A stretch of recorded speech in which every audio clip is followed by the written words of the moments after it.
Hello, welcome to Gaspard Guitar Gear. And it's a very, very, very special day today, because today's the day I get to show you my brand new guitar. Now, I was going to do an unboxing, but this guitar arrived about 4 days ago and I'm not that patient. So I have unboxed the guitar, right? So you're not going to see that part. But genuinely, I haven't played it.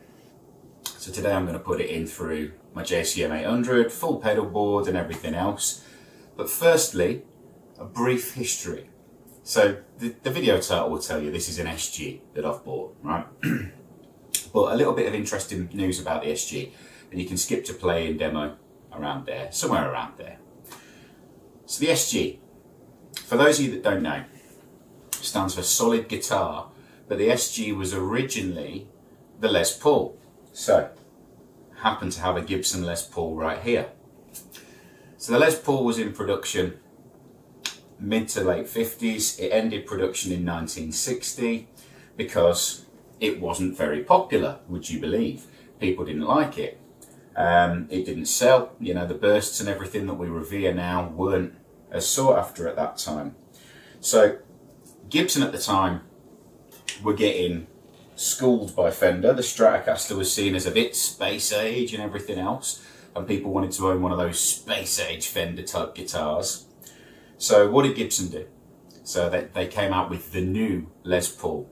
So the Les Paul got replaced by the SG, but the SG was originally called the Les Paul. Clear as mud, I know. So in this case is awkwardly done.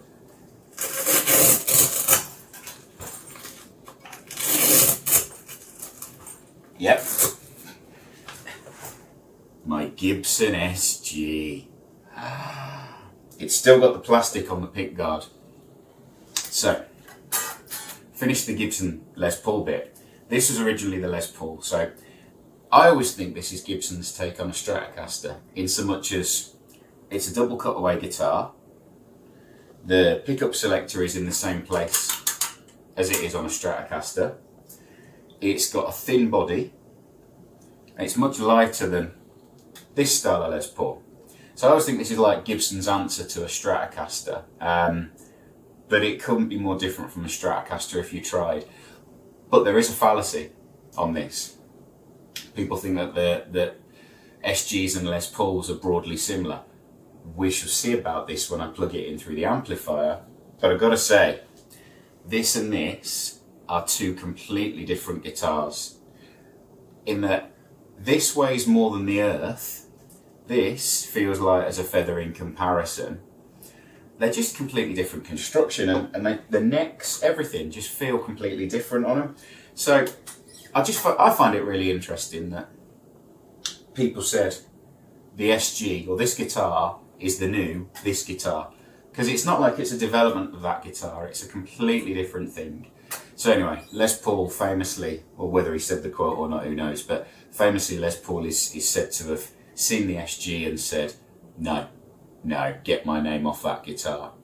So Gibson did. Anyway, the SG then continued with us and is a nice piece of kit. This particular one is a limited edition run, and I've realised I've got a bit of a type with guitars. Yeah, you know, people say like they have a type in certain things. Pick your own adjective on that one, but I realise I have a type with guitars. I'm attracted to guitars that are normal, so this is like a normal SG shape, but with a twist. So like that is a Les Paul in a limited edition colour. It's a Les Paul with a twist. This has got a 61 body, so it's the first edition SG. The 70s bodies aren't as pronounced in the curves and the cuts. So this is a sharper, more angular body. It's got the 70s inlays, and it's got Gibson's T-type pickups. So this guitar, I bought it from Andertons. Andertons, as I understood, ordered some of these along with Chicago Music Exchange. So I'm guessing if you order together, then you get a cheaper price. Limited edition colours. I believe this run had drab green, shell pink, and an oxblood colour. Now I like the oxblood, but the only thing that put me off the oxblood is it's a wonderful kind of aubergine colour, but it's difficult to get that. In a lot of lights it looks black, so I was tempted by the oxblood, but I went with the drab green in the end, and I'm not unhappy with my purchase. I always like the kind of 335s that were a drab green as well, the Chris Cornell ones. Anyway, so yeah, limited edition, and the T-type pickups are really interesting because another thing that attracted me to this guitar, so the same but different. You can't buy these pickups aftermarket. So if you want T-type pickups, you've got to buy an SG from a certain period, and I believe they were putting SGs from like 70 to 80, somewhere around that time period. Or you've got to buy one of these. You've got to take the pickups out of it, and you've got to put it into whichever humbucker type guitar you want to put them into. So limited edition pickups, limited edition colour, available at a very reasonable price. And I've got to say, special mention, I've never had one of these before. This is the Gibson, like, gig bag, I suppose. I had the black one before this. I had a Junior with that black triangular gig bag that was just a bit cumbersome. It was good, it protected the guitar really well. But this is the first time I've had one of these kind of leather, Gibson-y type gig bags. And I think they're really, really good. I mean, they're the same size as a hard case, and I think they give the same protection, but they're much, much lighter. So I'm really impressed with that. Although it did come with a little tag on it saying, warning from the state of California, basically the materials contained within this case will probably kill you by death at some point. So yeah, although it's going to kill me, it's a nice gig bag. But on the inside, you have, now I haven't opened this stuff in fairness. So you have your usual Gibson stuff, you've got your warranty card, the picture from the Gibson factory of this guitar when it was on the inspection bench. A little bit about QC later, but the quality control isn't brilliant. There's a couple of scratches on it and the neck needs oiling, so whoever's done the QC on this one, it's a bit of a standard Gibson QC job. It's not brilliant. But then I do wonder if Gibson get judged more harshly than other brands on their quality control, because they're Gibson and people revere Gibsons. You know, I don't know why. Personally, you know, when I was a kid, I always lusted after owning Gibsons, so I get it. So you've got your warranty card, you've got your Gibson owner's manual, which I will be sad enough to sit and read at some point. Got your, what's its face, your little tool with a screw on for doing your screws, but also adjusting your truss rod. This is a useful little tool. I have used one of these before. You get a Gibson strap.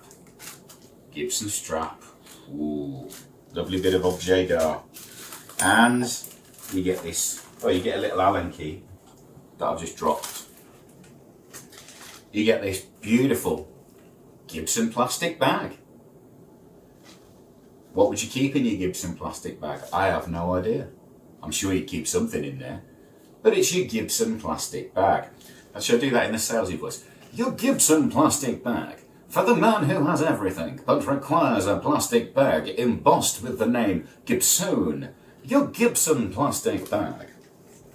Anyway, and you have a cleaning cloth that says Gibson on it as well. So if you want a lot of free stuff that all says Gibson, which I'll be honest, I do, buy a Gibson. Anyway, forgot to say, before I do the playing demo, if you like this kind of thing and want to see more of it, please like, share and subscribe. It's basically going to be me speaking about any guitar related things that I think have got any kind of interest to them. If that interests you as well, that's wonderful. Please like, share and subscribe. If it doesn't interest you, don't worry about it. Have a nice day, relax. Go and see some friends if you're allowed to with the current restrictions in whichever country you may be from.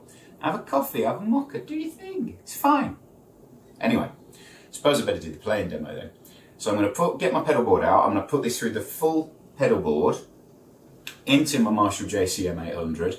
And I will use something other than my JCM 800 at some point in life. But the next video I do, I'm going to use it for that as well.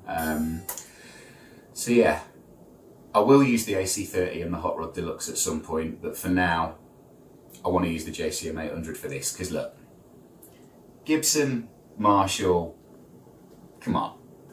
Come on. Where'd you go wrong? You just can't, can you? So, I shall go and do that now. I hope you enjoy.